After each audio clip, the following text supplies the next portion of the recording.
Hi, Andy. Welcome to Wifimilk.com, the podcast, a place where young entrepreneurs get inspired by people like you who don't just talk but take action. So, we're changing topics this time from entrepreneurship to marketing, and, which is an essential part of startups.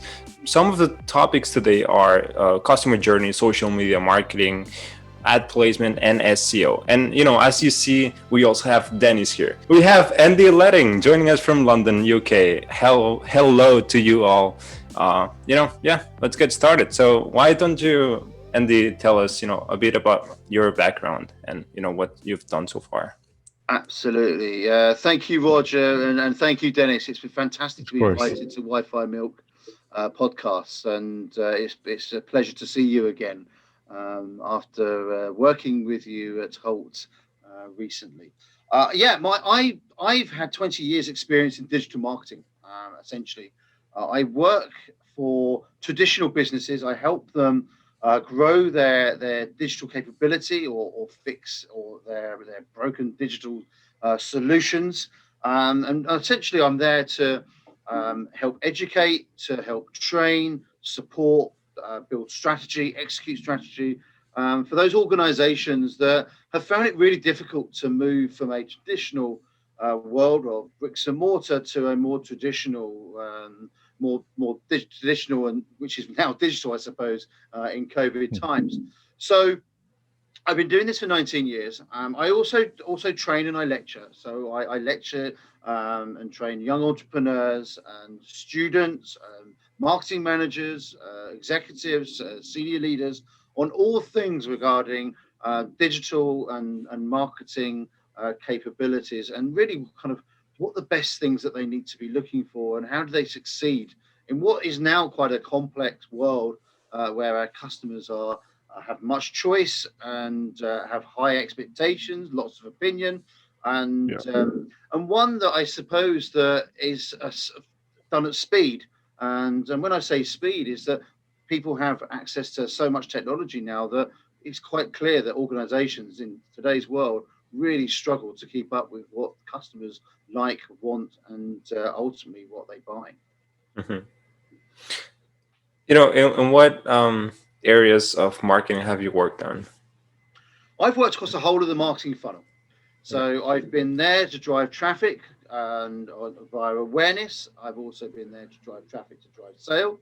I focused on the conversion funnel. So again, for when customers come onto the site or prospects, provide them the best possible service to get them to check out seamlessly. I've worked on retention. So again, not only recruiting customers, but converting them, but retaining them also. But I think what I do most is I also I introduce new technologies or the latest digital technologies, and essentially I bring those to organizations and help them monetize those solutions ultimately. And social media is really a classic case of that. Yeah, that's pretty interesting. Yeah. I want to ask something real quick there, though. You said you worked on the whole customer journey funnel in a way. What do you think is a part of the funnel that is most overlooked by either young entrepreneurs or most businesses? Absolutely, retention of customers. I think there's an absolute desire to get customers in, and there's a real appetite. And that's where all the money goes. If you think about when you talk about big numbers and you talk about growth plans, it's all about, well, I absolutely want to acquire new customers. And they forget that actually, retain those customers. It will save you so much more acquisition money or acquisition dollars that you could be spending on acquiring prospects, true prospects, as opposed to reacquiring, and reacquiring. So absolutely, it's very much about the retention stage, and it's a different skill set. Makes sense. It's a different appetite. It's a totally different understanding, and that's why acquisition and retention they need to work seamlessly together. Yet at the moment the gap seems to be getting wider and wider and wider in small startups, SMEs, and more so in large organizations. It's a problem across all industries and all sides of organization, in my opinion. That's very interesting. Yeah. What do you think, how much effort should organizations put into, retention and acquisition? Like what percentage goes to which one? I think it should be 60-40 acquisition. Okay, you're always going to need to get new blood. You're always going to need to get new customers. Okay, because you're not going to be able to retain all your customers. That's just a matter of fact. But you absolutely need to put more effort and understand your customers. So whether it's personalizing your website to accommodate customers that are coming onto your site, whether it's personalizing your email, whether it's just again just building relationships and conversations with your customers, then that is going to go a long way. And I think we have to treat customers, not like just a one night stand. Hey, they're there to be more nurtured. And you think about your own personal relationships. Okay, they're built up over time. You don't build the trust. You don't do the marriage. You don't do the children. You don't do the big house all in the first week. And I think organizations lose their way when it comes to acquisition and retention and desperation kicks in, and ultimately it puts your customers off. Hey, you know what it's like when when someone's bothering you all the time, it puts you off, right? So it's no different. Definitely. That's a good analogy there. I like the Yeah. Yeah. So how do you see customer journey changing since we see Apple, what else? I mean, all these big tech companies to switch from selling products to selling memberships. You think it's the customer journey is becoming longer and therefore more It's hard. more complex. It's Yeah. more complex, Roger, because I think if you take this, you just referenced Apple there, and I've been talking about Apple recently actually. And the model's becoming more complex because there's only so many units that you can sell. Yeah, there's when you're hitting the saturation point, and when people and your product is so good that people are keeping hold of it for longer, then ultimately that's fantastic in one way. But you've got to find ways of generating recurring revenue. So how am I going to get more money and more revenue opportunity out of your existing customers? And that's why you think of Amazon, you look at Google, you look at Apple. They're all moving to content models. So content, as you talk, memberships and subscriptions to get a recurring revenue stream from a device or devices in most cases with Apple, that are lasting and not being changed for maybe 2 or 3 years. I spoke to a few people, and some of them were even saying they don't change their devices for 5+ years now. So I mean, that says to me that people are either satisfied or they can't keep up with the innovation, and therefore companies have to think about how they manage their proposition and look for new ways of doing it. That makes the customer journey quite difficult because, again, when you start to load in all these other services, then it all becomes very cluttered in terms of actually seeing the customer with a single customer view. What I was going to say there, Roger, and I hope this is answering the question, is it's interesting when you look at acquisition. We talk about all these tools, acquisition tools such as affiliates and display and social media and search. So there's a whole range. I think you may have heard me say before, a toolkit. But then when companies then start talking about building relationships, they say to you, "Hey, Roger, that's great that we've acquired you on via a mobile device or via social media, but now you have to sign up to our email. If you want a relationship with us, you've got to have an email address, and that's how we're going to build our one-to-one relationship." Which is just crazy, right? Because ultimately, you're dictating and you're determining which subjects and which products and which services that you're interested in, which channel, and companies have to adapt to that. Okay, they're no longer do they have the power to determine and say, you, Mr. Customer, have to do what we're set up to do because we don't have the capability to adapt to you. And I think retention techniques are still not there in terms of where the customer needs to be and where the customer wants them to be, as opposed to when you talk about acquisition. Mm-hmm. Yeah, and you mentioned something that I wanted to ask you too. So, they like brands ask you to, give them your email then, but at what point that becomes spam? Like, how much of that you have to do, and what's your limit? It's a really interesting point, and I think best practice would say that you should never spam your customers. But what does that mean in terms of frequency and in terms of industry? I don't look at it like that. I look at this like conversations, okay? And it's about having reasons to speak to a customer, and it's being very transparent, okay? So it really, when you're saying spam, I'm thinking that you're desperately trying to get them to buy something. You're doing an offer or some kind of promotion, and that's all that you ever speak to them about: promotion, promotion, promotion. And I was in an organization once, and I said, well, we come across really desperate because we're emailing and emailing and emailing, probably 3 times a week, and we just do it. It's been like on a treadmill. We just do it because that's what we've always done. And it gets really frustrating for customers because it looks desperate. And I mentioned desperation a second ago, but think of it in this way: companies only get so much share of wallet of a company, of a customer. You think about how much your disposable income, think about how much you're prepared to spend on a product or service, right? And let's take it in terms of fashion retail. So, you may want a pair of jeans, you may want a t-shirt, you may want a shirt, whatever, etc. But you've got paid at the end of the month, and then you bought your products, maybe in a sale moment and in the first week of having your pay. And then they're constantly bombarding you and saying, no, buy more, buy more, buy more, buy more. And I look at it like this: it's kind of like saying, well, the company is not happy with the fact that they've taken their share of wallet for the month. Now they want you to go into an overdraft and push you into debt to buy their product. And if they're not even happy to stop there, and once they've got you to buy another product, maybe halfway through the month or towards the second half of the month, then they want you to get a loan out to buy a product, because that's all they're saying. They're saying the same old thing. And there's only so much money that someone's ever going to spend in terms of on your product or service. So for me, I think spam is about language. Spam is about is actually what is the strategy. And I think if there is no strategy if you are spamming people. I call it conversation. I think you can bring people onto a welcome program. I think you can then ease them in. I talked about trust and relationships.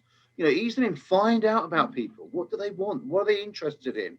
You know what? You think about dating, and again, when you met your girlfriend or boyfriend, husband or wife, that first few conversations were probably about questions. Finding a middle ground, understanding about someone. What are they interested in? What do they like? What do they not like? What are they interested in? So for me, that's a great way for using email to say, do you know what? We just want to know more about you, because we just want to be brilliant at what we do and make sure that you really get that. And we can only do that if we only start to get to know each other better. And I think for me, that I would suggest, maybe a newsletter once a week, or something that is just to tell them what's going on, what you're doing, what's fascinating.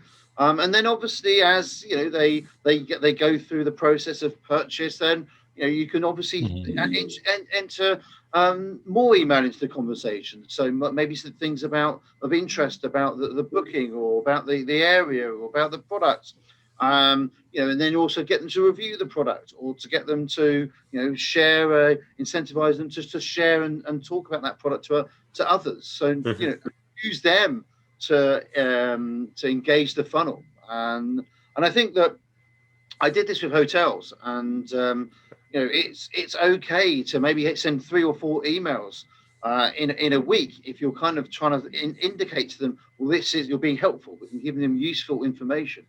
How to get to the hotel, what happens when you get to the hotel, where is your room, where's concierge, where's the restaurant, what do you do if something goes wrong, and what happens, contact them when they're during their stay. Those are helpful. That's not trying to sell. That's just saying, we want you to be as passionate about your experience as we are for you, buying from us. And I think that's the key for me. So I don't think there is any hard or fast rules. I think it depends on your industry, and I think it's about moments that matter, and engagement that will be helpful, and the loyalty, the revenue will just come. But I wanted to ask, like, When do you think most companies should get to know about their customer when it comes down to either the journey or the funnel? Because there are some companies that I visit the website of, and I do like the fact that they have a quiz up front. That they ask you some questions to get to know a bit about, what's your purpose kind of visiting or being on the website. Are you trying to buy, just trying to browse? And if it's something they can tailor to you, then sure, they will throughout the quiz. Kind of makes me feel good because they take in consideration what I want, what I don't want. But then let's say they might not follow that up with emails. The emails might be either too generic and not be too tailored, or as we just mentioned, might be too frequent that is like, all right, enough, you got me probably in the beginning, but now you've lost me. What do you think is the importance? Is it important to get them in the beginning and try and keep them, or kind of get them in the beginning, not with that much tailoring, but tailor it after? Well, you can. I say the beginning is important. Like any relationship, the first impression Yeah. counts, right? So I would suggest that the start is the most important. But I think it's about being transparent and just saying, hey, we want to get to know you. We don't know you. We'd love you to ask some questions. And I think like Naked Wines is a brilliant one for that, where it's kind of saying, well, you may not like us. We may not like you. We may not be good together. And I think what Yeah. that transparency and that honesty, I think people actually warm to, because people don't want their Makes sense. time wasted. I Mhm. think and I think we should companies should say, do you know what, this is what you're signing up to. We're gonna send you one email a week, and that's going to be based on your preferences, and that's it, and Yeah. stick to that, and but just make sure it's very it's exactly what you're telling them. Maybe you're saying, actually, make sure that you're following us on social media, because there's a whole channel of content there that is relevant to you, that again you can Mhm. come and obviously review at your leisure. So I think it's about getting people across other channels, and not relying on email.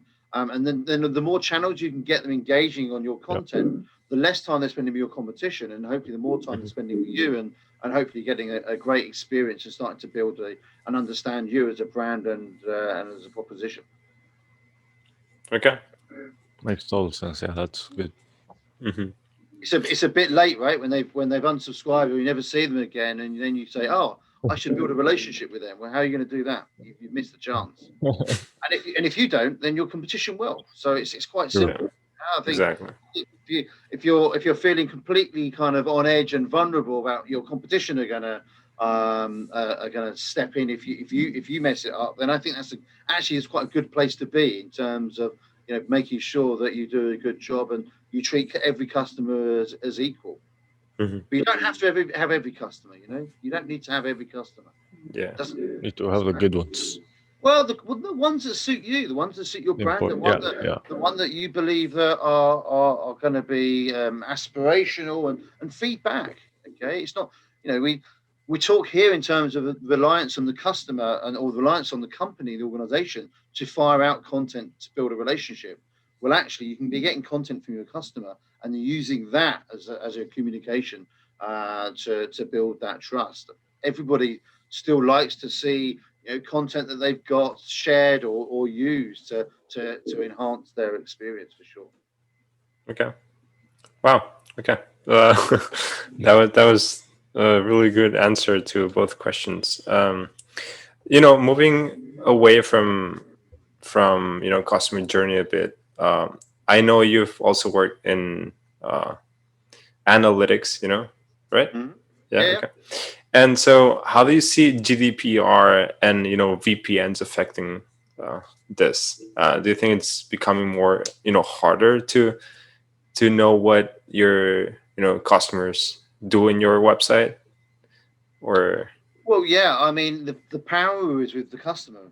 Okay, what GDPR has done is given greater awareness about data, and customer data to consumers.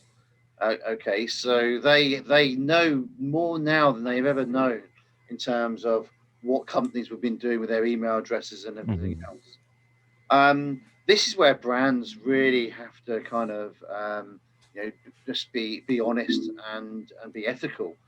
Because again, if you don't have a brand that people trust, then people are going to, they're not going to sign up to the cookie policy, and GDPR is going to be a big problem for you. And I think I don't think this is going to go away. I think this is going to get worse for organisations. So for me, it's really about saying, okay, well, if you want to have a personalised service, if you want to get all the benefits that digital marketing will give you and that we can give you, then you're going to have to opt in. And I think there's an education piece here. Who is it? Is it the company that has to educate them? Is it the regulator? Is it the legal teams? Who is it? Because I think that they're still quite unknown. And if you look at legal, a lot of legal teams, they'll go very much protective, and they'll protect the company, and that's obviously the right thing to do. But legal people are not marketers. Okay, so there has to be a middle ground, because you're not ever going to sign up to any kind of legal speech that might be a paragraph long, because it's not very inspiring. It might sound quite serious, quite daunting. So for me, I think it's really down to the marketers to, I guess, work within the legal frameworks, of course, but make sure that they're talking the language of the consumer, and making sure that they highlight the benefits and what they are going to do, and what they believe in, and what they're going to stand by within the legal guidelines to give the best experience. You can't have both, right? You can't have both. If they're not going to sign up to personalized services, then they're going to get bombarded, or going to be exposed to advertising that's not going to be related to them. That's going to be equally frustrating. But do you think that affects the metrics, Oh, massively so, because you can't see them. Yeah. If you look at Google Analytics, you will not see them. You'll have large organizations that I'm familiar with. They have obviously a cookie policy they work to, a cookie framework. They also then have software to capture and enable those cookie consents. So unless that person has actually consented, then that information will not go to Google. They will not see it.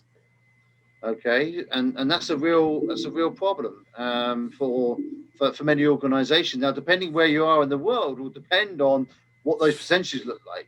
The UK may have more of a relaxed view in terms of accepting all, where if you're in other areas of Europe, they may actually go through the menu of cookies and decide which ones they accept or not accept.